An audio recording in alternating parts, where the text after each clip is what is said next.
Yo, Joburg, everybody. This is episode 204 of the G.I. Joburg podcast. My name is Steve. I'm joined by the Sappers. Hello, boys. Hello, boys. Hey, boys. Hi there, ho there. It's Paul and Rob.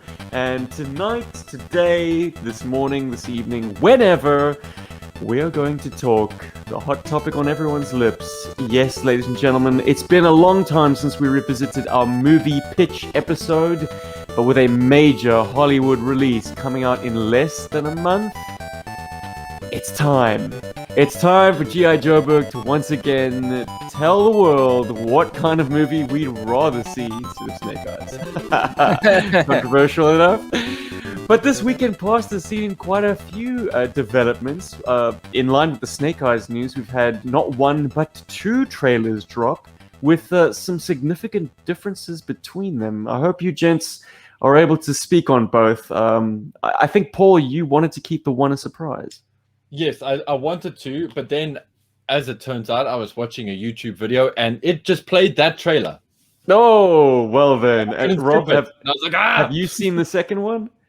Second trailer? No. The only one I saw was the one that we watched on our... Well, I've seen two trailers that we reacted to on our YouTube. The teaser and the trailer, that's what I've seen. Is there another one? Maybe we'll show it to you in the moment and have you report back live. Hey! Whoa. Hey. If you are on YouTube, go and check out our reaction video. We reacted to the United States trailer. And then the international one just kind of dropped shortly after that. So thank you for everyone who shot back a comment saying, hey, have you seen the second one? Because yes, it has some remarkable differences and in fact is far more revealing, I should say. But if you don't mind leaving a like for this video, if you are watching the YouTube version, that'd be greatly appreciated. Thanks! The second bit of big news, those of you who are in the United States or are remotely interested in G.I. Joe conventions, JoeFest, the heir apparent to JoeCon, and by all accounts, a very, very well-run and well-enjoyed event, happened this past weekend. There have been a few reveals that we've been privy to, things that have been released onto the interwebs, and we're going to talk a little bit about that. So, gents, what should we do first? Trailer news? Does anyone have any new shit? Surprisingly, no. Whoa. No. Oh, That's the first. I do, but it's kind of like it's not G.I. Joe related, but it is action figure related. So maybe, let me mention it anyway, because it's got to segue into something else. Whatever. Right. I got a McFarlane Warhammer Space Marine figure. One of those really big, burly Space Marine dudes that they do. Yeah, lots of fun. It's a real chunky monkey.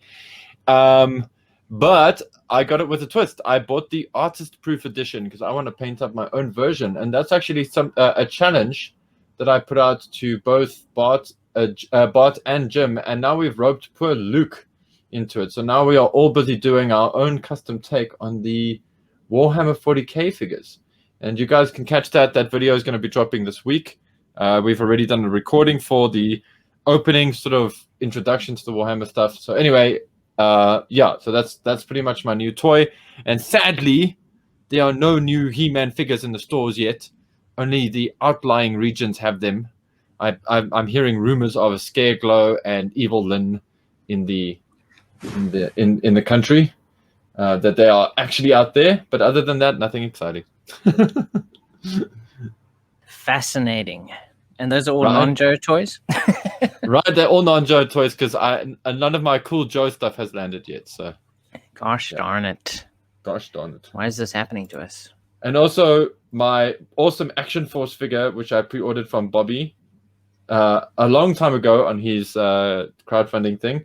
As you guys all know, they're not ready yet, but man, they're looking great. But unless somebody has something else to talk about that's new, I think we can jump straight into the next. So shortly after we posted our reaction video to the full Snake Eyes trailer, a second full trailer, the so-called international trailer, was released and brought to our attention. And we didn't do a reaction to that, but there are some differences. in the US release, they refer to Cobra as a shadow organization. I might be remembering this wrong, so don't. Remember, we can't hear this one. No, you're not wrong. I can confirm that. Yeah. And in this one, they call it a terrorist organization that want to reform the world or revolutionize the world, something to that effect. So there is a difference in wording there. I guess, invoking terrorism in your summer blockbuster is not always the most tasteful. But the major difference that I saw was, at one point, it's unclear who's wielding it, but someone has a red gem or power in their hand, and they use it to blow up a building on a hill. Are you sure this was the international? But that was in the American one as well. It's like that dude that looks like Tatsu from the Ninja Turtles. He's all like, "Fuck you, building." Anyway, so 2 trailers, slight differences between them, but guys, I'm going to spill the beans and say I read a very spoiler-heavy, potentially the outline to this film. So what I've seen so far seem to be making that that spoiler ring true. Take from that what you will. But now I'm watching a different trailer. There's another trailer where he's in a house and it's on fire. Oh, a third trailer. That sounds like Halloween. That's no, but is this not the international trailer? I think that there is one thing in the international trailer that did stand out to me when I watched it last time. I think it was there's a sword reveal. They do something a little bit different with this. Oh, you know what is really different in the international trailer? As well. You know what is a big difference in the international trailer? Sorry, it just like sparked in my brain now. You see Storm Shadow in his gear with his mask on, and he's jumping towards Snake Eyes. It's like brief. It's like a whole. It's less than a second. They're on motorbikes, or something. But they're about to jump. It's a motorbike to a car or something. But I just know the two are going at each other. This trailer I'm watching is very different. Okay, so like on the topic of this trailer, quickly, like, are you guys maybe a little bit scared of watching this film? Because the trailer in a lot of ways looks really cool, like both of them. Okay. And, for sure. But they're very good at marketing things these days. Totally. And Steve, I know that you've been privy to like a screenplay or a version of the screenplay or something that's been sort of let loose. It was kind of a synopsis offered by someone who saw an advanced screening. That's what. Oh, okay. So because like I haven't seen that, I've refused to read that just purely because I just don't want to spoil this for myself. But a part of me is like kind of in denial. Like I kind of feel like I'm just happy with this trailer. A part of me kind of doesn't want this movie to come out and let me down because this trailer is actually pretty cool. Like both of them. Like I'm excited, and and you know what's really really special about these trailers? I've got an intern working with me at the moment. My apprentice, the girl I teach art to, she's actually helping me out now in the studios, which has been really, really awesome. And you'll see some of her handiwork in a later G.I. Joburg production, because she helped me with some banner stuff for G.I. Joburg, which is pretty cool. Sweet. But she's also just been doing like odds and ends. Anyway, she's a little bit of a geek and whatever's, and I often like when she walks in, I like to like go, "Hey, check out this trailer," and she's like, "What is it?" I'm like, "I won't tell you. Let the trailer tell you." And she saw the Snake Eyes trailer. She's like, "Oh my god, this looks so cool. What is this?"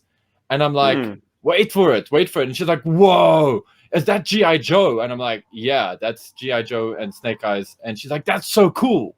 And I'm like, "Damn right, it's cool."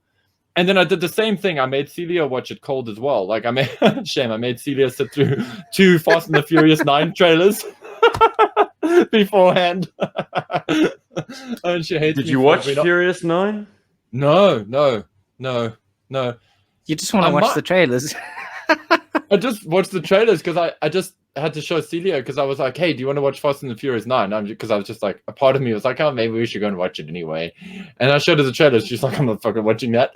But then I showed her the Snake Eyes one afterwards, and she was also like, "What's this?" I'm like, "I'm not telling you."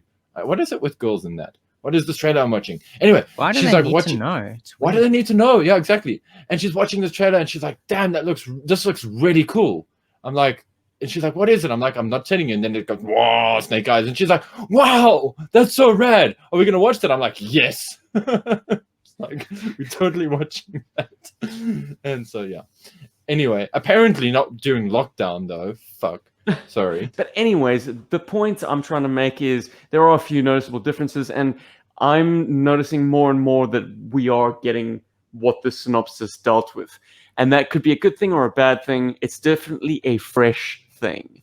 So yeah, once again, expect this film not to just materially depart from the story of G.I. Joe and Cobra in terms of, I suppose, the era, the setting, and the casting choices. Like, there are some major departures as well, which might turn you off further. Hence, we are doing a movie pitch topic today. But before we get into that, in terms of community, this time next week, actually it would have been a little bit earlier, but next weekend, as of this recording, on Saturday night, Eastern Time, 7 p.m., or if you're in the future like me, 9 a.m. on Sunday morning, there will be a premiere of a new PlayMotion series at the Sgt Slaughter's Slaughterhouse channel. Whoa. It is a world wrestling, or sort of world action figure wrestling competition created by our buddy Zazel, who runs the Sgt Slaughter Slaughterhouse. And the first bout, the first match is, of course, the Sarge versus his age-old nemesis, Enforcer. Yeah, man, I've seen an advanced screening of that, and I'm very, very excited for this to debut in the world. So I hope that any of the G.I. Joburg following can transfer to Sgt Slaughter's Slaughterhouse, transplant themselves, and become firm fans there.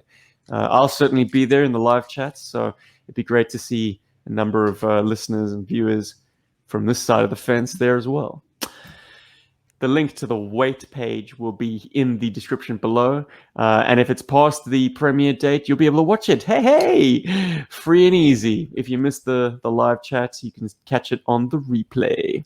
The link will be in the description below.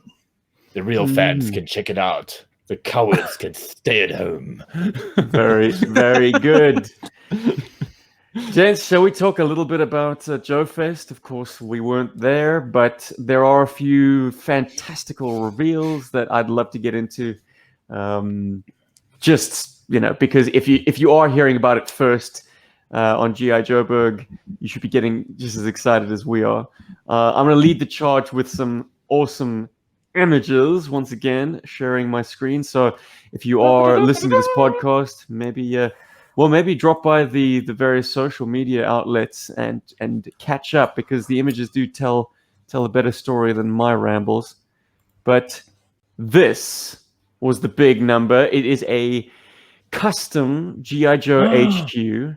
Wow. Oh, wow. It has plastic construction, and it comes to us from Screamin Ehmann Customs. I think that all 100 sets have very quickly sold. So for those of us on the sidelines, we can only look at the image and salivate. But it's incredible. It's very animation inspired. The exterior seems to have a nice shading to it. It has that structure of the HQ in the animated series, that gigantic sloped silver structure with a cannon sticking out of the top and a stripe of red just for some flair. And the interiors are inspired once again by the Sunbow animation. Very colorful stickers, I believe, that you can custom apply to the 11 rooms. Wow. The ramp in the front door is large enough to drive a Rolling Thunder through. So that gives you an idea of its size. Show us that picture, Jacques. I did see it there on the bottom. I just want to see that again. It's like at the bottom. The bottom. There it is. Look at that. There it is, ladies and gentlemen. The Rolling Thunder does fit very neatly into the front area. Even with its very long antenna, they will clear the entranceway. That is wild. Very impressive. They do not mess around. The cannon was actually molded in plastic and created by a separate customizer, I believe, and packed very nicely along with a fat flag in its separate box. I'm not saying the US's flag. I'm saying it's an American flag. Free flag with this. Yeah, of course. So yeah, gents, have at it. Any other comments there's a close-up on the various interior designs. You've got Hawk's office, presumably. You've got a weights lifting and gym section. You've got an armory. You've got a motor pool. All these various environments that you can it's really awesome, and you can continue to customize it yourself. Actually, introducing 3D items into the space, because now you kind of have like you have an idea of what each room is, but then from there you can continue to customize this with your own stuff. And I'm so glad you Order of Battles podcast on that topic, Rob. I know that the stickers have two variations that include kind of furniture elements, so that the room is kind of looking complete, and then environments that are just blank walls. That's crazy. And you can include your own furniture elements from third-party producers, I suppose, like Marauders or Playmobil. Exactly. No, I wouldn't call them a third party. Yeah, sure. Yeah, you can invite. Yeah, if you have. And there's cool things we looked at recently. Those Japanese things. Yes. And Joy Toy bases. Yeah. Joy Toy bases. Absolutely. All your own elements you can kind of populate these rooms with if you don't want the kind of 2D backdrop effect. And if you're a G.I. Joe Berg Force Patreon subscriber, I've got some 3D cardboard consoles and things you can fill into those rooms as well if you really want to. There are two variations. You're going to have to make them yourself, though.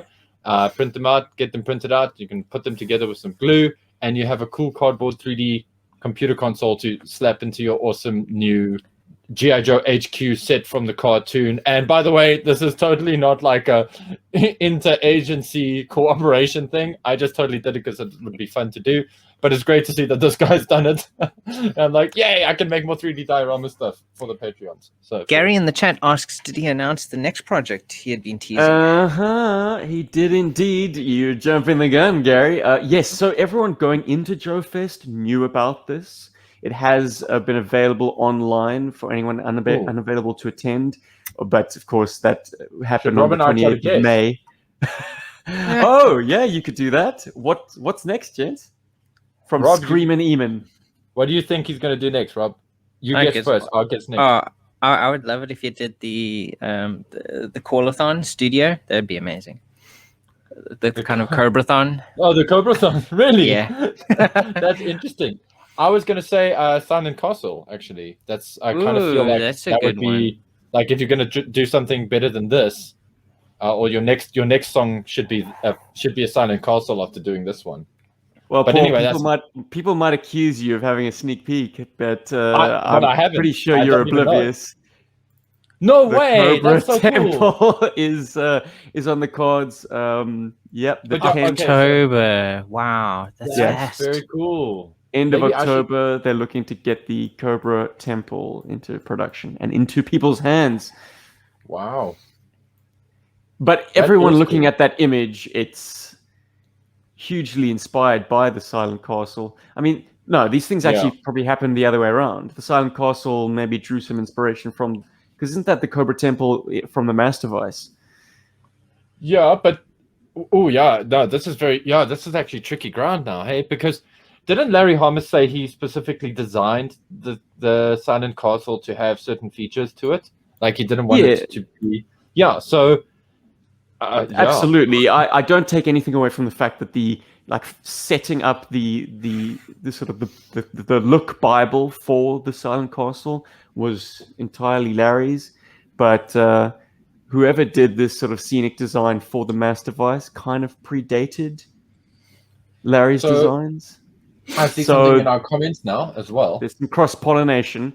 But it gets better, gents, if you can believe it. Are we done commenting on the Silent or well, I just want to mention one of the comments from our live audience members, Ironmonger, that's Gary Viola, has mentioned that Larry has admitted to seeing the storyboards before issue 21. So seems like there was a little bit of cross-pollination there. Yeah. And as Ryan said, a USS flag would also be quite amazing. You could actually do something with this. You could actually build the USS flag using this method. Man, it'd be so funny if they did that. Hey, wouldn't it be hilarious if they did that? Oh my word. No. The huge reveal from Screamin Ehmann Customs at JoeFest was a Kickstarter kickoff event, which is going to happen next year at JoeFest. So this is some long range stuff. But this time next year, they will be announcing the Kickstarter for a 1:18 scale Nimitz-inspired aircraft carrier. That is insane. Yeah. I'm going to read the features out. Arrestor cable with tail hook, LED lighting throughout.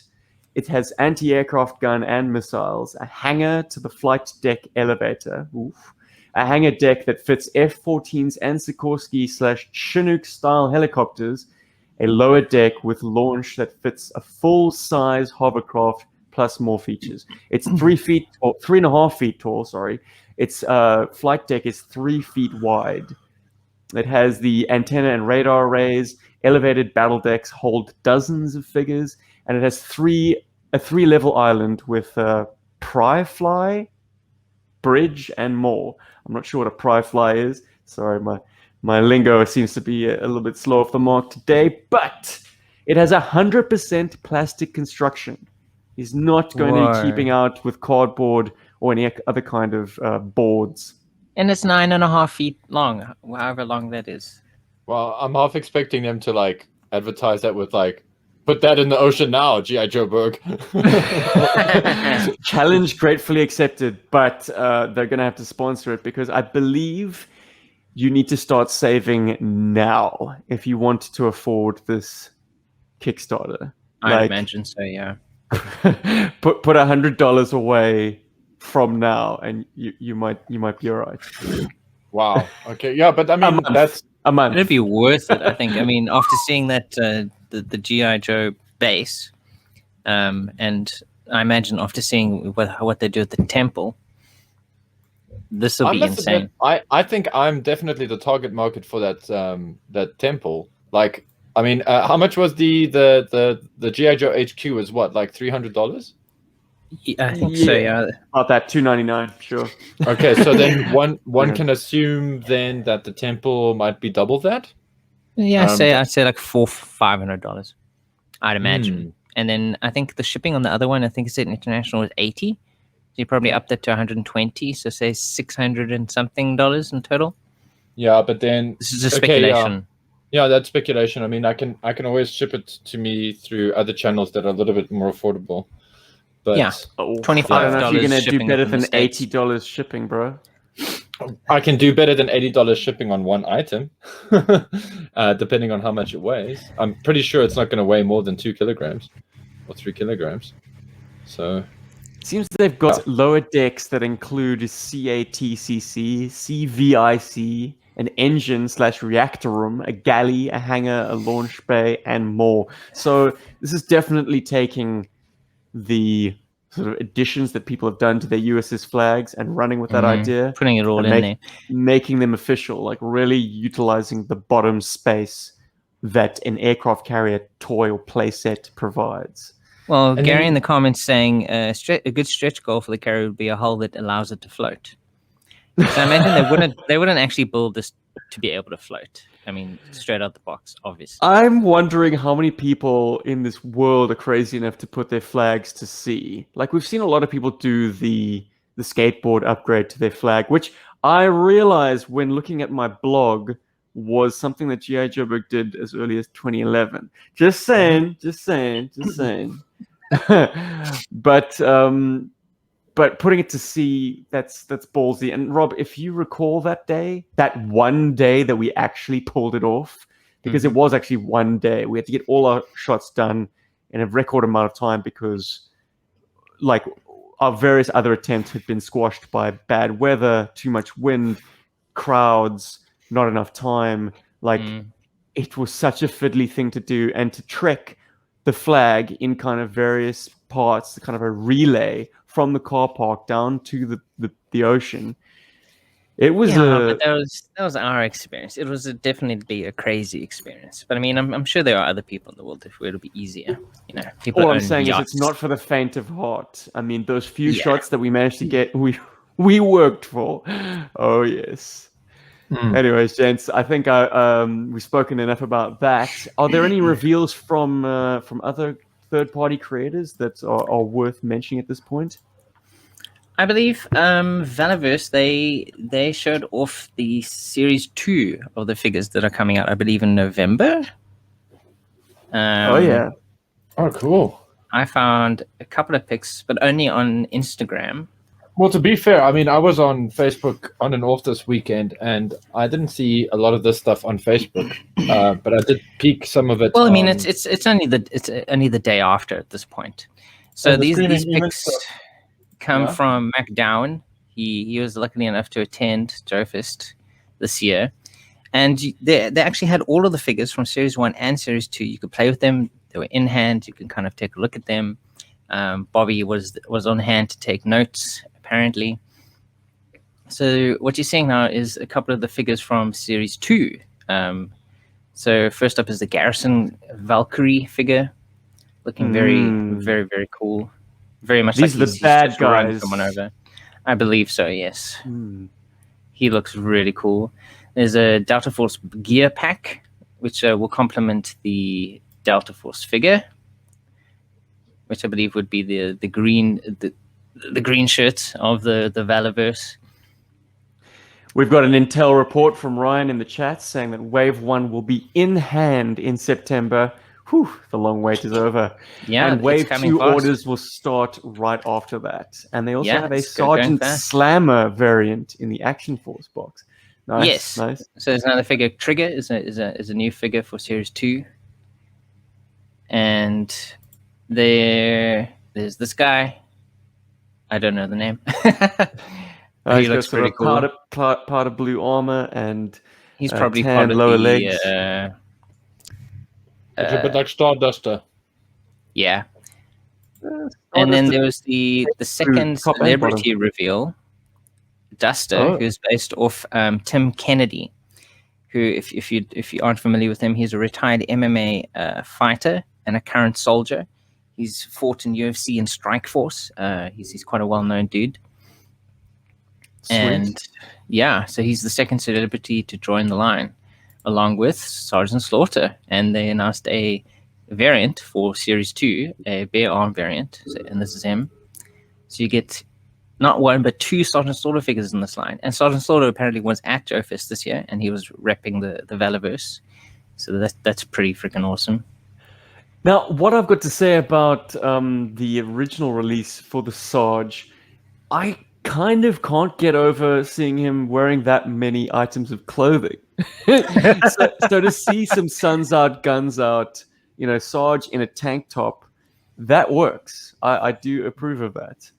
It's as I say, it's always going to be a little bit of a knee jerk when I see Sarge wearing a jacket and long sleeves. I'm like, he's got to show off his guns.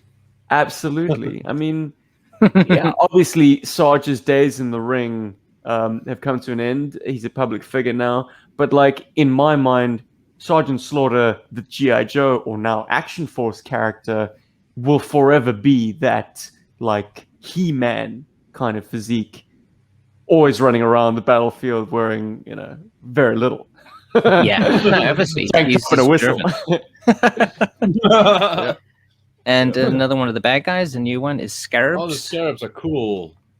I remember this looks fantastic. Bobby revealed that head sculpt once upon a time. I'm pretty sure it was that because that looks very familiar. But that's a very cool looking figure. It's a wild head sculpt. I really like this. I like the kind of accents, the yellow or the gold and the black and the silver. And it kind of fits in with the stuff that they've been releasing so far. The Swarm Trooper and the Swarm gear pack. I mean, it definitely builds on what they've been doing so far with the bad guys. Yeah, and so those are the VAnivers, the new things coming out of VAnivers. There's something very grotesque about putting your head in like a clear bubble, especially when it's like an opaque yellow bubble. Like, it just looks unhealthy. It looks like this guy's some kind of toxo zombie creature. Like there was a subtle bit of that in Prometheus, I reckon. Like, didn't they have like a bit of a yellow glow on the inside of the sort of domes? Yes, it did look a little bit sick. Yeah, something not right with these guys. But yeah, it's perfect to perfect way to clothe your baddies. And if you are into the mission files, the comic books that Bobby's been producing in with the toys themselves, issue 6 will apparently focus very much on Duster and kind of introducing his character into the Action Force. Excellent. Hell yeah. Well done, Bobby. Paul, anything out of the reveals that you'd like to draw our attention to, or shall we move on? No, man. I think, Rob, you nailed it, dude. I think the only thing, like, I did see a picture of it. It was kind of late, and I didn't get. I'm sorry, I didn't grab it. And then when I looked for it, I couldn't find it again. But it was just the classic Action Force packaging for that new Sgt Slaughter, or Sergeant Slammer, should I say? Yes, they did show some of the packaging. It's very cool. They kind of like a window box packaging, so it's not blister card packaging. Mm-hmm. And it looks really cool. And I believe they all come with little file cards at the back. Oh yes, that's Rollout. The blackout, the blue top is called Rollout. Thank you, Ryan. Anybody familiar with Callsign Longbow?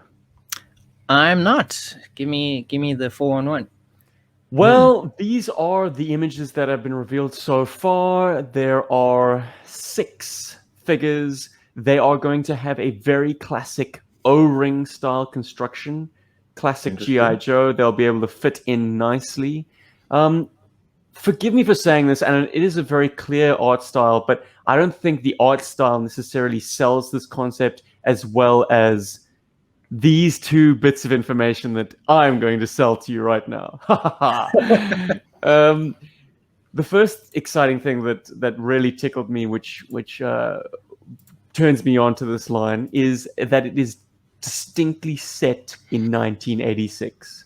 The plot line of it, yeah, the creators are hell bent on keeping it kind of couched in a retro timeline as well as the retro aesthetic. These things go so well together, and it was a time when you could make a baddie out of the Soviet Union because the Soviet Union doesn't exist anymore. So they can do things that perhaps the G.I. Joe comic book was hamstrung against doing, and the cartoon, like. The bad guys in this environment are the Ruskies, or the Ruskies of old, the Reds. So that's one thing, the kind of the distinctly retro era that they want to set it in. The other thing that excited me, and you're not going to see it in the images that I'm currently displaying, or the images that have currently been revealed of the first few characters, but they are going to do things that G.I. Joe always stopped short of, like having a baddie wearing just like a tracksuit, which is totally something that you would have seen in the Balkans or in Eastern Europe at the time. Baddies like terrorists. So basically, a Russian soldier in Adidas pants, Adidas shirt, and Adidas shoes. Gold chain. Spiky hairdo, totally, and some like shitty Eastern European car to make his getaway in. Look, that's something that excited me a great deal. The fact that you've got very cool potential to create character bases that are very unlike anything that anyone is currently doing, and certainly not in an O-ring style. Like all the O-ring style guys are very distinctly military. Like to have some more, I suppose, civilian-looking guys, that's huge. And also, they've added 1 point of articulation over the classic O-ring, and it's something that I'm sure we'll all rejoice over. The wrists have a swivel. Oh, fantastic! Excellent. Yeah, that is a good addition. Perfect. Anywho, they are not ready to roll it out just yet. The Kickstarter hasn't started, but they're unveiling things piecemeal, and I do believe they sound like they are going to do things the right way, and doing things the right way is doing things the time-consuming way. So if we are all just patient, we will have some brand new O-ring fan-produced product one day. Very cool. Yeah, I think with that line, you mentioned it earlier how they. Okay, I'll be honest. The images aren't jumping out at me. I'm not going, oh my word, that's like amazing. I love that. But I kind of feel that that's kind of the point of the line, is to have them very realistically sort of done and portray, or have the figures come across as a bit more realistic, and not as like bombastic as Joe. I'm confident that once we start seeing production shots, things will really start getting exciting. No, that's exactly the thing I wanted to get at. Yeah. Yeah, like I think the toys, I think the images might feel understated, but when you see them as toys, you're going to be like, oh wow, okay, this is actually it. I get it now. And that's actually what's going to make this line special, I think. Anyway, I'm excited to see that. We must follow them on Insta so we can track their progress. Yep. Yeah, like I say, guys, the Kickstarter for Callsign Longbow has not yet opened, but the website is live, and you can find it at cslongbow.com. Nice. Gents, topic time. Hey. It's been almost a decade since we talked on the topic of our idealistic approach to G.I. Joe in cinema. And I'm afraid my idealism has been tempered somewhat with the realities of filmmaking and the realities of modern Hollywood. And I think my opening remark on the G.I. Joe movie and a potential pitch idea that I might have is that, as with a lot of things I've said recently, I think what we're getting is kind of almost the best case scenario at this point. Like, there's certain concessions that have to be made to bring G.I. Joe into the now. We're not going to see a retro Vietnam War era origin story and then follow the team through into the early 80s where things really kick off against Cobra. Like, that was my original idea, and that's what everyone kind of wants from when I say everyone, diehard fans like yours truly and those of us listening to this podcast, that's what we want, right? We want to see the story that we've always associated with G.I. Joe, a real American hero, portrayed on the big screen. What could be more exciting than to see that level of investment and to see these characters realized into flesh and blood and, visceral live action images that we could watch and rewatch forever? Finally, the G.I. Joe movie we've all been waiting for. The reality is, sadly, we're never going to get that. It's a lofty goal and somewhat of an unachievable one.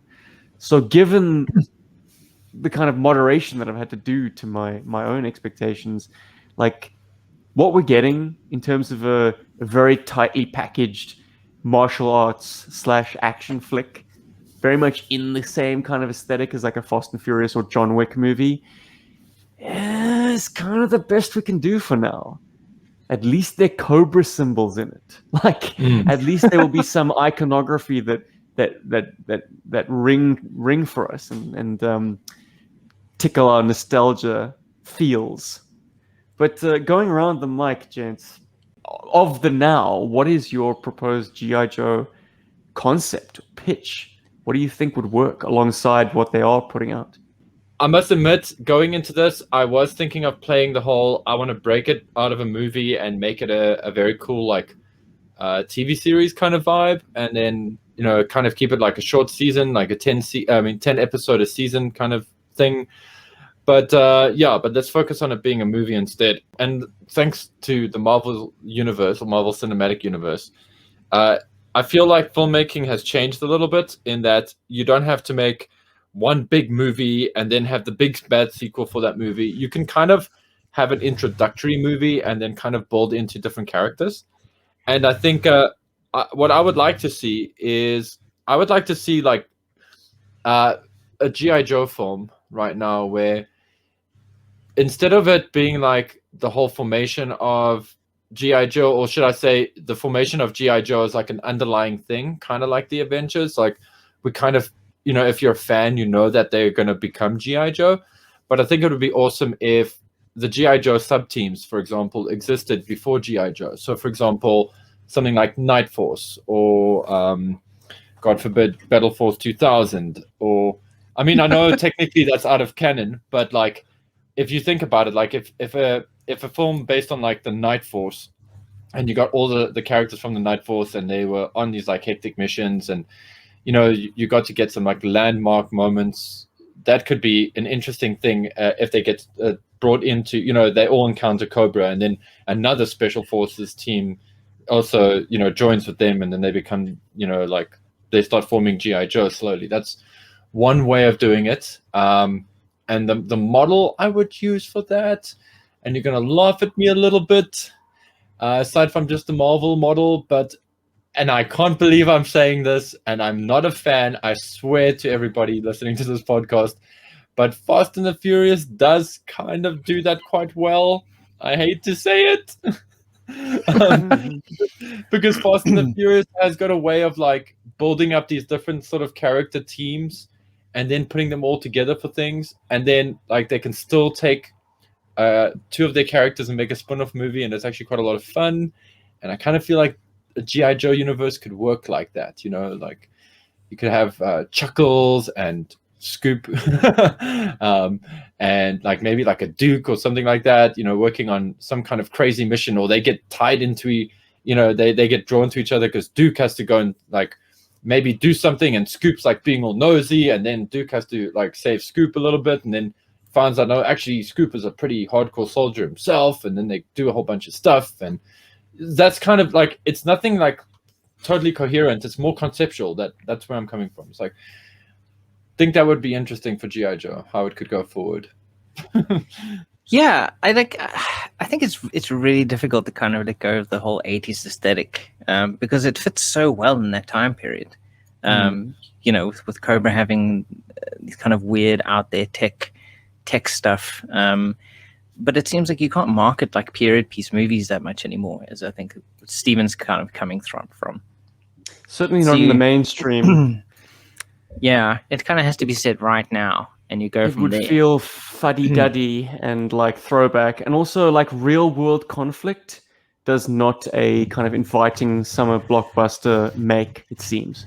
So setting it in the real world, even if it was a conflict of decades ago, like Vietnam, well, half a century, in fact, more, it would perhaps have some negative resonances. I mean, obviously it has negative resonances. That is a real conflict. There were hundreds of thousands of lives lost, perhaps even close to 1 million. I don't know, half a million U.S. troops, I believe. Anyways, and that's just the American side. Like, obviously, Vietnamese losses were, well, if you believe everything you read, a lot higher. I mean, they've been fighting since the Second World War, I think. Anyways, this isn't a history lesson. It just kind of doesn't leave the kind of taste you want for your popcorn munching summer blockbuster kind of audience. You kind of want to keep it as fictional as possible. It's the US, these US forces or international forces versus I suppose groups of terrorists. And then I mean I really like the idea that Paul kind of came up with, where you kind of introduce different groups. It involves Scoop? No, because it involves Scoop, but also the kind of groups, the kind of like slow building up towards where they encounter different aspects of Cobra, or at least terrorist groups that kind of have connections to them. So you're slowly building up the enemy threat, but you're also introducing different groups of characters so that you can kind of connect with them easier than you would say with just one movie going, oh, here's Snake Eyes, he's the main character, and oh, then there's all these other people that you might like. So you kind of do treat it almost like a superhero build-up, like the Marvel universe. But yeah, it's so difficult to let go of that awesome 80s aesthetic. It's I still feel like it would be so amazing, but it just wouldn't. It really wouldn't work today. In building up, so I think the groups of characters are a very cool idea, and kind of like slowly building up to the G.I. Joe movie itself, and kind of building up the tension of who Cobra is. Even though, I mean, as Joe fans, we know who Cobra is, but I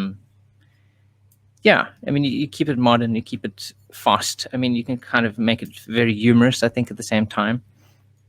Maybe not as humorous as the actual Marvel movies, but I mean, kind of make the characters interesting and different, and kind of build up your interest and your connections with them. So you can have major things going crazy, because also with introducing so many characters, you can actually kill off a bunch of characters too and make the stakes feel real.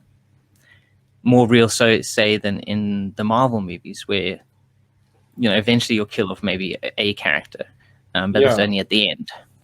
Spoilers for Endgame. And also, like, one of the cool things that like the Avengers film did, or like looking back now, I mean, when I watched Avengers, I was like, okay, it's cool, whatever. But looking back now, I'm like, it's actually quite smart, especially now that I'm watching the Loki TV series. It's kind of making me think about those episodes or those movies a little bit. But the Avengers really only become the Avengers because the city is under siege. Everything's like falling apart and blowing up. No, it's because Coulson died. Yes, I know, but Nick Fury put blood all over Captain America. He's got these cards in his pocket. No, but that's definitely that's the catalyst. But what was really great, like cinematically, was cool. The city is like it is being smashed. It's not like they're saving the city. It's not like here comes a big bad something and we're going to stop it. The city made it through scot-free. It's like the city gets trashed and they're right in the middle of it and they're trying to do the best they can. And then, like, it's kind of like, okay, well, it turns out Earth needs Avengers. Yeah. So, like, the Earth does need G.I. Joe. Yeah. So, like, in this case, it could be like, America. Well, the world needs these guys because this terrorist force attacks and blows up and destroys everything, not just the Eiffel Tower, but actually really causes some serious damage. Well, they destroyed all of London in retaliation. And I'm very butthurt. I heard murmurings that the extended cut of Retaliation, by all accounts, the superior cut, and by my personal account, the cut that I have not seen, was available on Amazon Prime. I guess not in Australia. It's not. Boo! And also I didn't even know there was an extended cut. Yeah, there is. It's actually quite good. I got it long ago. Okay. I borrowed it from the internet. Indeed, you did. Gents, this topic has definitely been in the waters because our good friend and previous guest, Dustin Cordish, posted it on Facebook, in fact, saying that he was thinking about the Snake Eyes movie and potential other approaches that could have been taken. And I'd just like to read an excerpt from his and then an excerpt from one of the comments. I was thinking of taking G.I. Joe in a different direction. It's sort of been done already, but to me, it's just way too cool, simply from a design standpoint. In another dimension, it's World War II, but the global threat is Cobra and their snake cult trying to take over the world.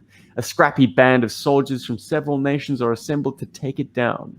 He's had lots of other thoughts of what could be integrated into a storyline, like super soldier clones, Crimson Guards, and Bats in particular. But to me, World War II films are always enjoyable. A horrid period in world history, yeah, but the look of it is always amazing to me. Anyway, I'm eager to try sketching out some stuff this weekend. And to wit, I'd like to show some images. So Dustin has sketched a Vamp/Willys Jeep. Very nicely done. It's got some of the swooping lines of the Vamp's front and rear, but it's unmistakably the classic Jeep. I think it's a great hybrid of the two. Fantastic, in fact. Slap a dual repeating gun on the top, and you've got me sold, brother. Anyways, what did you have to share there, Paul? Cool. Well, one of our Bergforce members and one of our regular commenters on our videos and longtime supporter of G.I. Joburg, Gaz, he sent a message to Patreon, and it's, "Hi guys, I think I may have a topic for you to discuss on a future episode.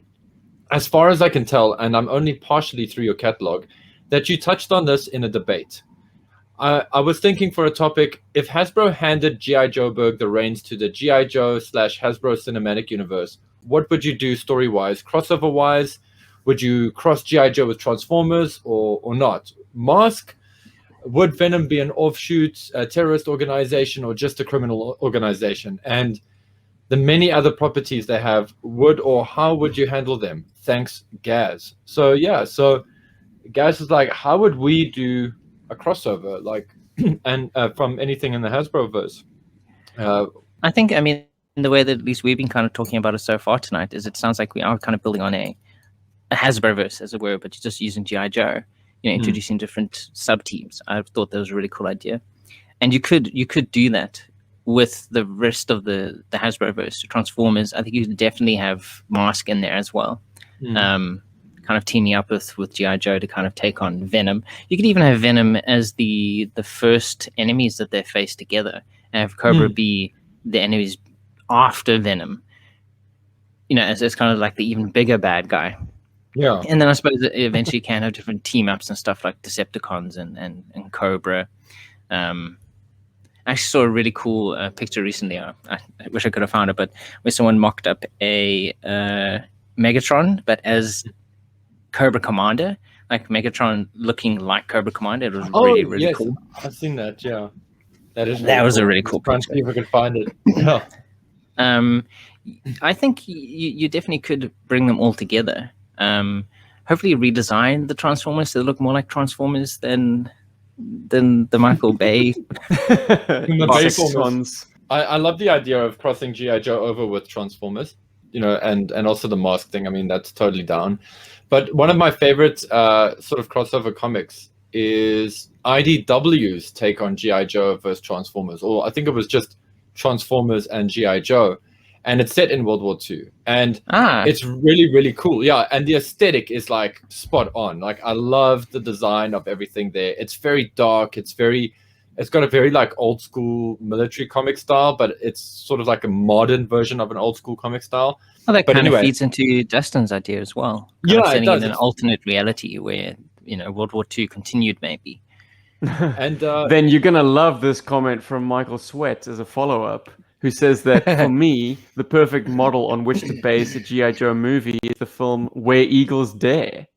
Oh, wow. So also World War II aesthetic, but small group of operatives, and he goes on to detail it quite nicely. So if you will permit me, gentlemen, I imagine a cold open where a small group of shadowy figures emerge from the surf at night and move into the jungle. They dispatch a couple of Cobra guards and without a word, and it's revealed to be Stalker, Snake Eyes, Scarlet, and maybe 2 or 3 other Joes.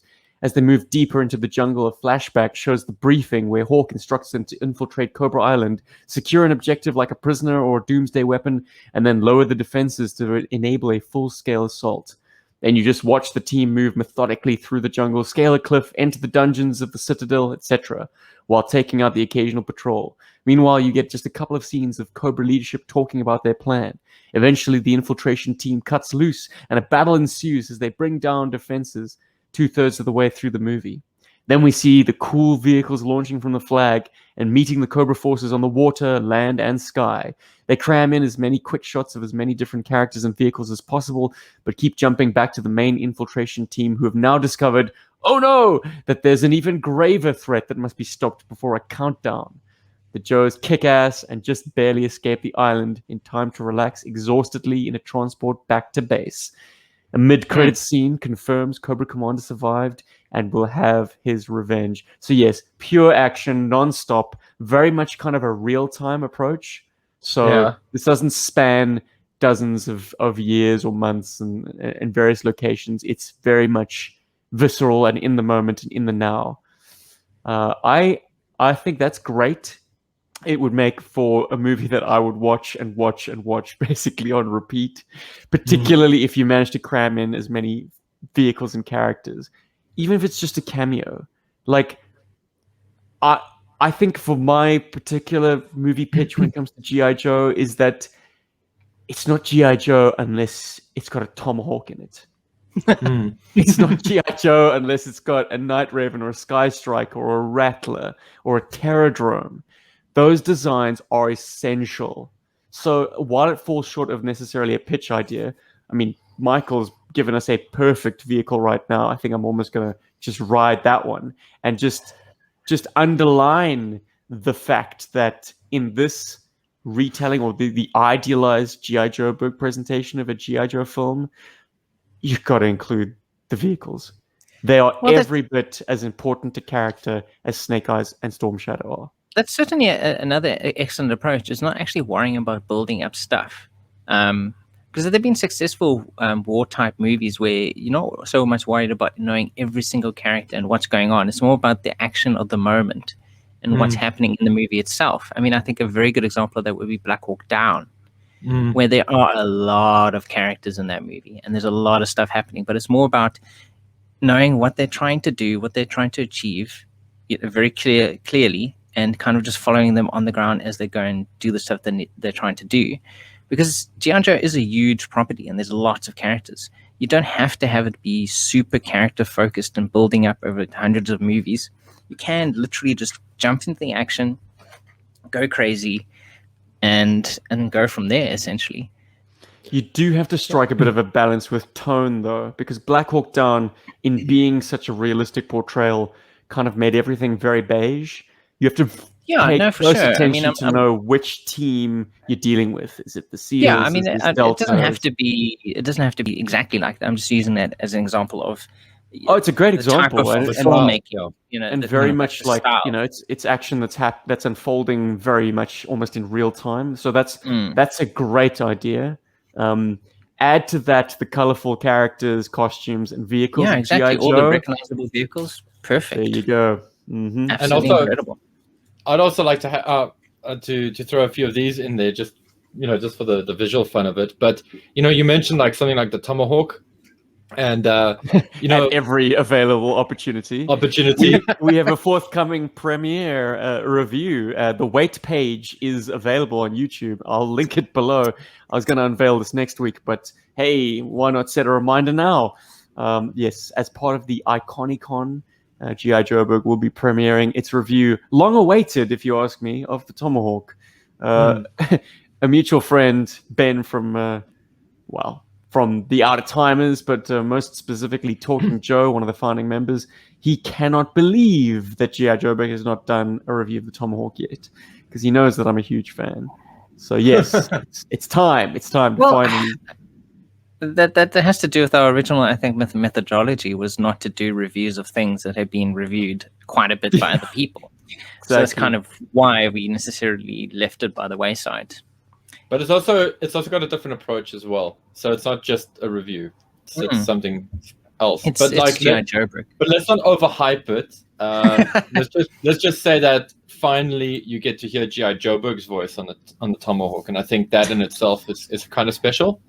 Not special, and that's at viewer's discretion, I suppose. The internet cannot have enough Tomahawk reviews, in my opinion. So, I mean, come on, anyone listening to this, you guys are already sold, right? You'll be there. The premiere. Gosh, when is it? It's on the 8th if you're in the United States. Eastern time, 9:45. No, quarter. Just go to the YouTube wait page. It'll have the time in local. And so now I've got this visual of what Michael commented on Dustin's idea. I've got Dustin's idea. I've got what Steven's thinking of with Night Ravens and Tomahawks and everything in it. And now my idea of this World War II version of G.I. Joe, okay, is playing on this concept of somewhere there is super technology that each side has, and that could also link to Gaz's suggestion of a crossover idea. So maybe it's the precursor to the technology used by Mask that we actually might find out is actually Cybertronian. We can get we can build the whole verse here. The film's grade and style could mirror something that is possibly a marriage between, I hope I don't freak people out here when I say Sucker Punch, but also the most recent Wolfenstein games, or Wolfenstein if you prefer, games, which are beautiful, and I cannot help but feel like I'm playing with the most badass version of Duke ever constructed in any media, because that's what Wolfenstein feels like for me. And there's a lot of G.I. Joe-esque elements in that, and there's a lot of sort of the world splinters, history splinters. Instead of it going the way we know it does, it changes because of new technology. And so, instead of having big bombers, or they still have them, instead of the classic World War II bombers that have mounted guns on them and things like that, it now introduces something to World War II that wasn't really there, which is something like a Tomahawk. And they've actually got a vehicle which is very much like a Tomahawk. It just happens to be more of an Osprey style vehicle.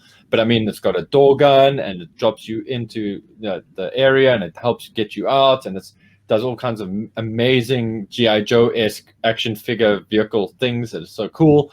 And so, yeah, so World War II film with this sort of slant to futuristic technology that shouldn't belong there, that if it did would have changed World War II dramatically in the course of it. Yeah, I'm down. I can see that movie happening. Sorry, this is a combination of everything everybody. Yeah, I'm gonna differ from both of you in a few material respects by saying that I don't want it to be this kind of hybrid concept. It's a wonderful exercise of the mind, what Dustin's doing and taking G.I. Joe designs and couching them in World War II era aesthetics. And like you said, in that IDW Transformers crossover, that is exactly what happened, particularly to the Transformers designs. That was a great exercise in how do you make a Transformer into a Corsair or a Sherman tank or a big artillery piece of that era. Those are, it's cool aesthetically, but I'm going to say hell to the no. For my G.I. Joe Ultimate movie, it's got to have the designs as they were, realized in plastic. Maybe you can expand their sizing. Certainly a Tomahawk can be a far more substantial helicopter on the silver screen because, the toy is cramped. It's a very small helicopter in real world terms. You want to kind of perhaps expand that a little bit to actually have characters be able to stand up inside instead of knock their heads. So yes, the designs are so key to me. So I would not want to see a World War II interpretation of that helicopter in an Osprey style. Thank you very much, Paul. No, I'm not saying it should be. You misunderstand me. I'm not saying it should be an Osprey. I'm saying it should be the Tomahawk. But I'm describing the vehicle that was used in Wolfenstein because that thing is very much a surrogate for the Tomahawk, in my personal opinion, in that game. And when if you get a chance to play that game, I'd love to play that game. But the other material respect I'd like to differ from you guys is I say hell to the no in terms of crossing over G.I. Joe with Mask, Transformers, or any kind of alien tech. Let's start a G.I. Joe film off a little bit more subtly.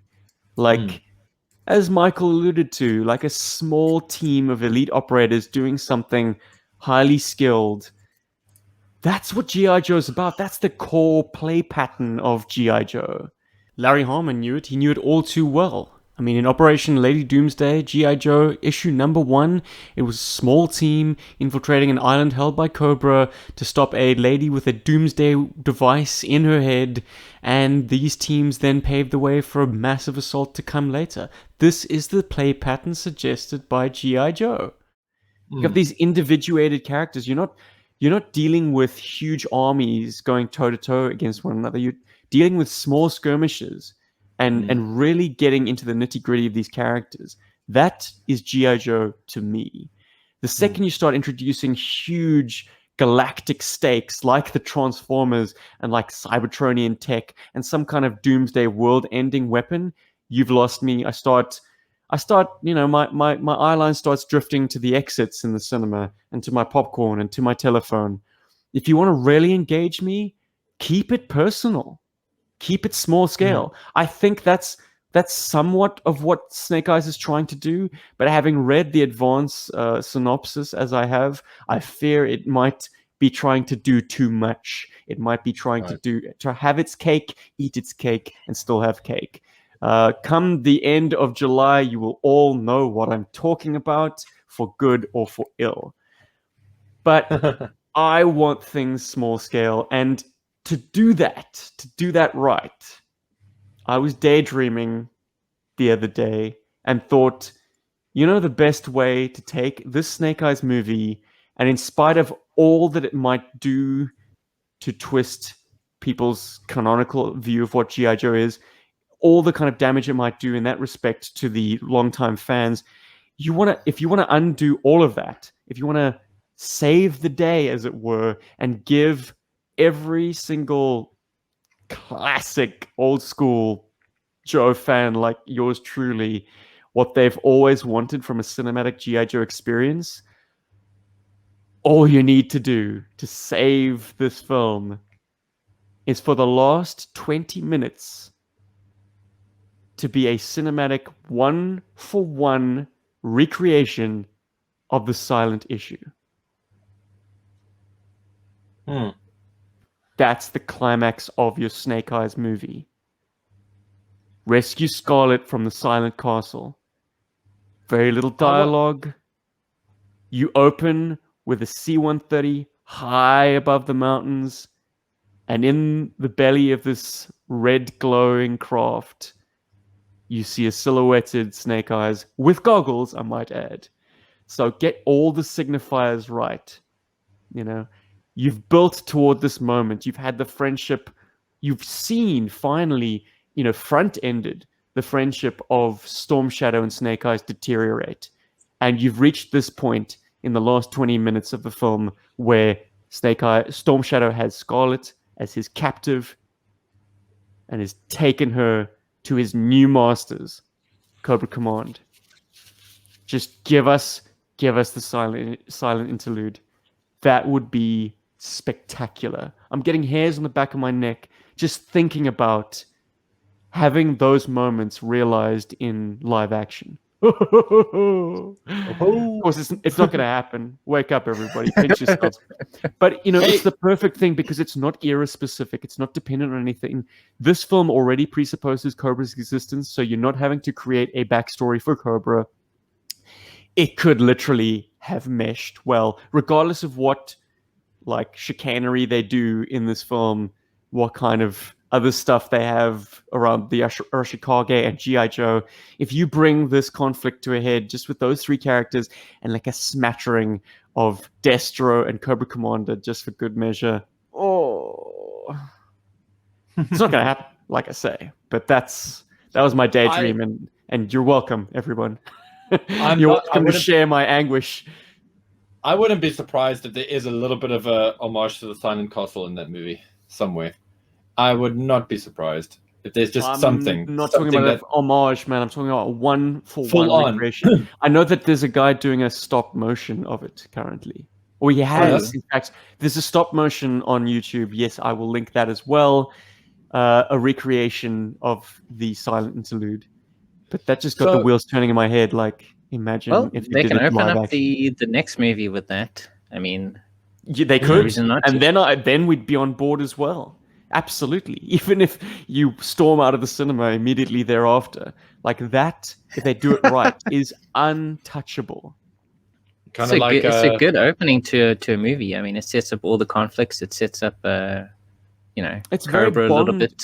It's the Bond cold open. Yeah, exactly. I think if it's not at the end of this one, it's at the front of the next one, and you go from there. Or it's interspersed throughout the film, like the Cybertronian sequences in Bumblebee, which I absolutely love. It has to all be at once. No, I say it must be the other one. One and done. Which actually brings me to a quick fire topic for you gentlemen. Oh my goodness, it's that time. And I'm so glad that you guys meant that Stephen mentioned the silent issue and that we spoke about the Snake Eyes movie because it makes this so much better. Gentlemen, and to our audience members, when you first encountered Snake Eyes as a character and you knew he was some kind of ninja, did you think he was Caucasian or did you think he was an Asian guy? Let me know what you guys think. He was a 3 3/4 inch plastic action figure. That's what he was. And he couldn't speak. He had a built-in, you call it deficiency. It certainly felt that way when a talkative fella like me was trying to control him, which is why I didn't select Snake Eyes as my character. Okay. But how did you know he didn't talk, though? I mean, that's not on the far card. You must have read that in the comic books. Yeah, okay. Well, look, I don't ever I don't have any memories of playing with Snake Eyes before I knew that he was mute. So I think my first Snake Eyes, which was the 89 Snake Eyes, I had very briefly, and then it disappeared, maybe into the pocket of a mistrustful friend, untrustworthy friend. But I think by the time I got around to getting my second Snake Eyes, which is the 91 version, I'd already kind of gotten the gist from the comic books that he didn't speak. So I used to kind of lord this fact over anyone who did try to select Snake Eyes. It was like, yeah, you can be Snake Eyes, but then you don't speak for the rest of the game. Sorry. That's like you. And you That's why you choose at least one other character to play with, so someone can talk to him. Then who's gonna hold the bad guys? You've only got 2 hands, man. Oh, jeez. It's me again. It's me. I don't get to play with my action figure because I have to be busy puppeteering the pop-up targets for UNL. Or back then it was Justin and Wesley. Yeah, Justin and Wesley initially. I don't think I had any idea either way of what his ethnicity was necessarily. I think just because he was a ninja, I didn't automatically assume, he's a ninja, he must be Asian. Because I knew there were other, kind of like ninja-based characters, like the American Ninja, Iron Fist himself. And I think I don't think I really thought about what he was under the mask. I think that kind of got explained to me by the comic books themselves. Oh, it's a white dude with blonde hair. Okay. I didn't have any, there was no like, I suppose I didn't think about it too much. Like that's just who he is. Interesting. Like for me, I was shocked when I saw him unmasked the first time. And I only saw Snake Eyes unmasked when David started buying the comics, which was much later down in the run. And he had long, blonde, flowing hair and couldn't really see his face properly. But I was shocked that he was a blonde white guy. I always saw Snake Eyes as Asian.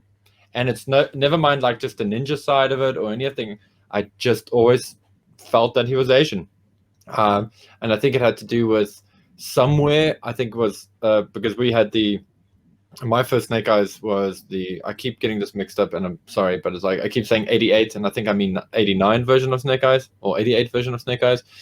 Anyway, they do, I seem to recall there being something about esoteric martial arts or esoteric arts or something like that. And then like I had met David not too long after having that figure. In fact, actually my friend Enrico destroyed my 88 Snake Eyes. Bastard. Pigeon-toed. Fucker. Anyway, but like David first clued me into the fact that Snake Eyes doesn't speak. That's how I knew Snake Eyes doesn't have a voice. But David never ever told me anything about like Snake Eyes being an American white guy. Like I never thought of Snake Eyes as a white guy.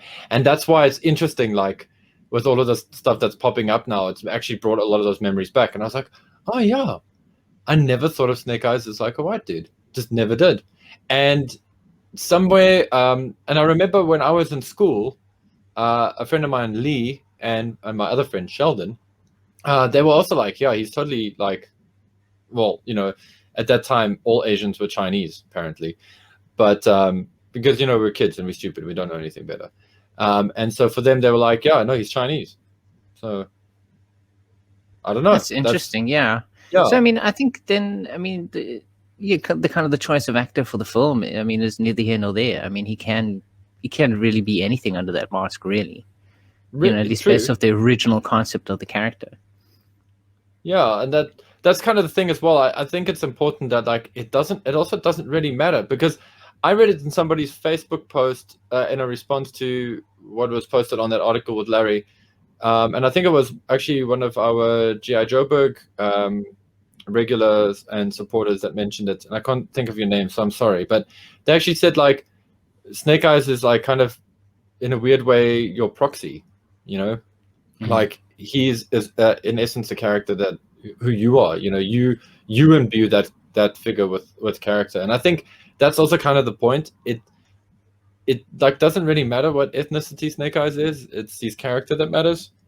And sorry if I'm going into a territory that might seem social justice warrior or whatever, but I think at the end of the day, Snake Eyes is a great character, irrespective. And I just thought it was interesting. I just wanted to hear what your mental image of him was, before you knew better or whatever, or what your journey was there. So cool, thank you. That's cool. That's very interesting. Yeah, Yeah. I didn't ever see Snake Eyes as a character, to be honest. I saw him as an asset to be deployed to get a job done. Yeah, a weapon. Yeah, I never saw Snake Eyes as a character. Dehumanized him. He was a force of nature. He was this unkillable ninja wraith, just making his way through droves and droves of baddies. Simple as that. So yeah, any kind of thought of ethnicity never really entered the debate at all. What is Snake Eyes' color? Black. And red. Yeah, exactly. Yeah, and silver, the flash of some steel. Those were Snake Eyes' primary colors, my friends. Let's rip open Postbox the Pit very quickly, gentlemen. We have a new friend. His name is Lance Toth. He shared a wonderful image, which I'm going to share for you all. Let's see if I can find it very quickly. Boom. Take a look inside my mailbox, gentlemen. What do you think of that? That is very cool. I really love the composition there. And sorry, I don't want to critique it or anything. I just really love the composition. It's so cool. It's a fire team of Vipers, very tightly standing, guarding one another's sixes.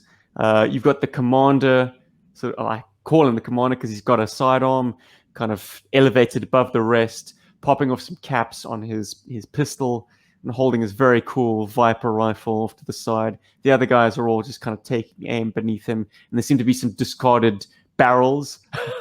Always a great action trope, like shoot the barrels, guys. Thank you, Doom, for giving us that vibe. But yeah, terrific stuff. It looks like he's done inks over pencils. Very tasteful. It's a gorgeous image. Yeah, very cool, man. Sorry, what is his name again, Steve? Lance Toth, and he has a quick fire topic for us all. Oh yeah, here we go. Imagine G.I. Joburg or green shirts sitting in their quarters.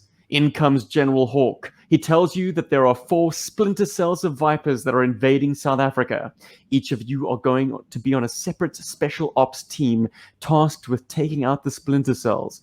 Out of the following below, who would you want to be your commanding officer? And who would you want the other 3 Joes on your team to be? And why? So the options for commanding officer are Duke, Flint, Stalker, and Beachhead. And Lance also thanks us for our great content. Thank you, Lance, for writing in, buddy. Hey. Rob, Duke, Flint, Stalker, or Beachhead? Oh, I'll probably choose Flint. Definitely. All right, because he's just so good looking. Hell yeah, dude. And he can fly us where we need to go. I think that's brilliant. True. He wants to walk when he can fly. Yep. Paul, how about you, man? Duke, Flint, I'm going to go with Stalker. No, Stalker, man. Stalker all the way. Like, sure. I think cat. Duke and Beachhead are perhaps a little bit blowhard for me. My style also matches Stalker, and I mean, he's far and away my favorite G.I. Joe character. Like, there's no denying, like, Stalker is the philosopher warrior. He's just always got the words of wisdom, and he made for such a great team leader in those early issues. Like he's the quintessential team leader, which is ironic because he was an E5 at the outset. So he was bossing around Joes that were outranking him, which kind of sets up that rather interesting contradiction. But so I guess you're teaming up with Paul then. You're not going on your own with the Beachhead. I don't know. Beachhead, Beachhead, as I say, bit of a blowhard. He'd probably kind of not be able to see the wood for the trees because he's all about like absolute focus and discipline. I think Stalker has a more he's also a hard case, but he has a nice even hand when it comes to his operatives. I kind of. And then who would be on our team, gents? Oh. Let me start actually. We got Stalker. We got Stalker. I'd go with Spirit, and I'd love to have Tunnel Rat with us, And I imagine we can choose one. Well, it's yourself and your commander, and 3 others. So, Spirit, Tunnel Rat, and who else would be fun to come with us? Actually, because South Africa is South Africa, it would be great to have Art back with us. Hey. Yeah. I think, just because if we have to go like deep into the South African wilderness, it can be any number of things actually. And there's a lot of like dangerous stuff out there, and it'd be great to have Art back, sort of keeping us aware of that and have a great tracker like Spirit. Yeah. So. Mm-hmm. Wow. It's got a very much a video like G.I. Joe 8-bit Nintendo Entertainment System game vibe, this topic. All I can think of is like, this is your team leader. Select the other 2 members of your team, that kind of thing. Yeah. Love it. How about you, Rob? Who's on your team, bro? I guess I got Flint. I'll probably put Lady J on there. Can't not have them together. Someone with a really big gun. Repeater or rock and roll, I think, would be a cool choice. One more person. Lowlight. I think Lowlight would be good for all our open felt here. Take out people from a distance. Yeah, lekker. Well, I'm going to go local as well. The local South African G.I. Joe operators, Boomslang and Bittereinde. Those are my boys.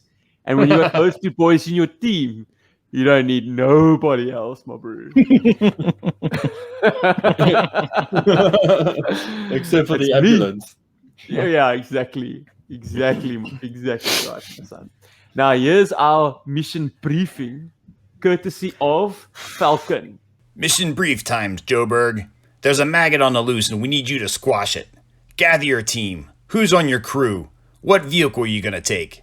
Intel says the maggot's in 3 parts, so you're going to need to take out the command center before they call for backup.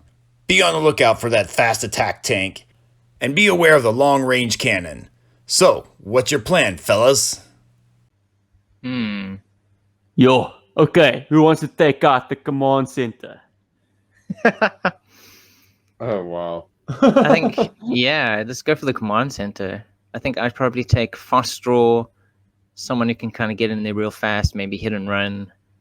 And then Scoop to film it all. Great choice, Rob. Fast Draw, nice one. Hell yeah. I don't know what vehicle would be a good choice. That I'm not sure about. Paul, how would you take out the first attack vehicle? Oh, I would grab like a G.I. Joe LCV, because that could be quite fun to try and take it out with. Yeah. I suppose if we want to be fast, I'd probably use Rams. Nice. Hell yeah. Drill it with a 20mm rotating barrel cannon. Gotta cannon. get in there fast. Fast Draw fires his Drill it, guns. man. Drills. Ram, man. Yo, but me, why would I even leave HQ? Just use the orbital pulse laser weapon from the comic books. Yeah. So mainframes in your team operating the orbital weapon. Yeah. General Colton and G.I. Jane, backing me up There we on go. the computer console. Yeah. I mean, terrific. Once again, thank you, Troy, for giving us the voice note. That's always appreciated. And thank you, Lance, for setting us up on a quick fire sojourn. I feel like assembling this team now. I wonder if I can get Jim to do me a custom boomslang. I always used hit and run, incidentally, as boomslang.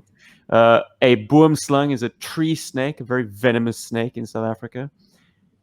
And I think it's kind of bright green in color, if I'm not mistaken. So yeah, hit and run was a natural for that kind of code name. Bittereinde was a custom character that Jim Godfrey whipped up for us for the 2018 JoeCon customs competition. And it just occurred to me that yes, if you are on a mission to South Africa, it would probably be pretty beneficial to have Stalker as your team leader. I mean, at least he's going to blend in until he opens his mouth, of course. But he's also pretty urban and street smart. Like he was a gangster before he became a G.I. Joe. So I'm sure he's got plenty of skills that can help you both in the South African wilderness and in the South African urban setting. On the way out, gents, I'd like to say that entries have started trickling in for our Zartan giveaway. I'm excited to announce. Yep. So if you want to stand a chance to win the Classified Series Zartan action figure, because Paul has a surplus for some reason sitting at BBTS, please do send us a picture of your Zartans. It doesn't have to be the classified guys. In fact, don't make it the classified guys. Yeah, I want to see that whole collection. Or your Dreadnoks. Show us why you need a Zartan in your collection. And you can send your pictures to arealsouthafricanhero@gmail.com. And entitled Zartan Competition. And I also suggest that you get it in before Iconicon starts. Because if we're doing a podcast next week, and I love it when I can't open my address, my planner on my computer. It's always my hey man, don't make your problems our problems. There we go. So the next weekend, the next time we're shooting one of these shows, will be on Sunday, the 4th of July. Crazy. That's actually a great day to do a giveaway, actually. What do you guys think? I think we should draw the prizes then, collate all of our winners and put them into the random wheel of winningness. Fantastic. And, that gives people one more week. So you have basically till the 3rd of July? Yeah, get everything in by the 3rd of July, please. Actually, let's make it safe by the 2nd of July because of time zone. July. Yeah. Because Stephen will be in the 3rd of July long before you guys get to the 2nd July. So 2nd of July, get your entries in by the 2nd of July, and then we can see who gets a Zartan in their collection. And we're mentioning Iconicon. If we haven't mentioned it before, Iconicon is a fantastic endeavor. There'll be a virtual convention that's going across multiple YouTube channels with a ton of live streams, interviews, podcasts, a bunch of fully produced features, and they'll all be coming out between the 7th and the 11th of July. And you can go and check it out on their website, iconicononline.com. There's a fantastic schedule of different talks. You can see all of them there. Probably the one you guys should all check out is Sly versus Arnie, the biggest action star of the 80s. Where your favorite Joe Burger, Rob, will be talking about Sylvester Stallone and Arnold Schwarzenegger movies from the 80s. Yeah, and I'll be chatting up some horror movies, some of the 80s horror movies with some really great peeps. And we're going to be getting deep into some 80s pop culture stuff, 80s films. Yeah. And Stephen might actually be talking about G.I. Joe stuff. Might actually be, yeah. And so so there's some great stuff. Surprise. Oh, there's some very cool panels. There's a few there I wish I was involved in, but you can. I'm looking forward to watching a lot of these. I think it's going to be a fantastic 5 days. I might have to drink a lot of Red Bulls or a lot of other energy drinks to stay up for all this. I'm totally amped to check out your Sly vs. Arnie panel because I want to find all of those videos. All those movies on the various streaming sites and online to get them because so Rob, I hope it's definitive, man, because it's going to be fantastic. It's going to be amazing. I'm rewatching and watching some movies I've never seen before, actually. Surprisingly enough, there are a few Arnie and Sly movies I've never watched, including Rhinestone.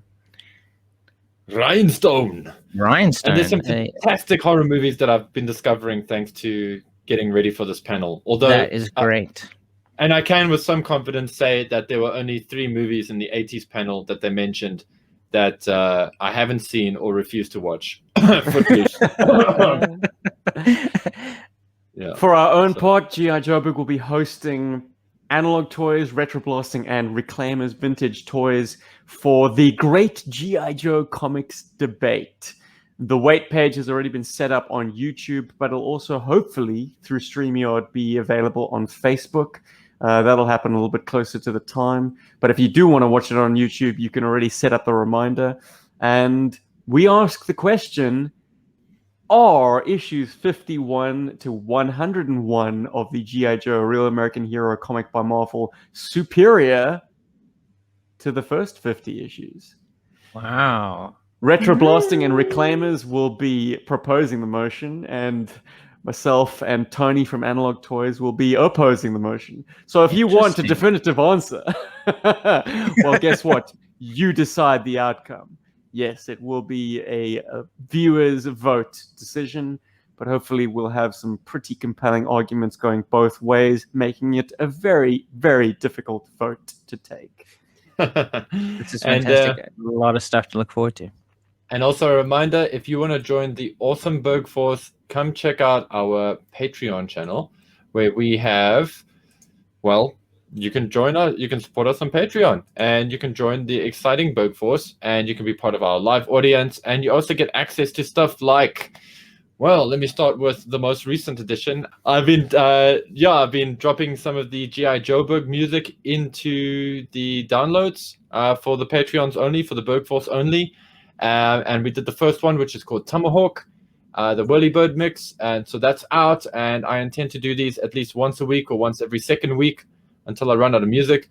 And those will all always be available to download for our Patreon members for the Berg Force, as well as cool things like 3D diorama pieces that you can print out on paper and cut out and assemble to put into your very newly acquired 3D G.I. Joe HQ from Screamin Ehmann.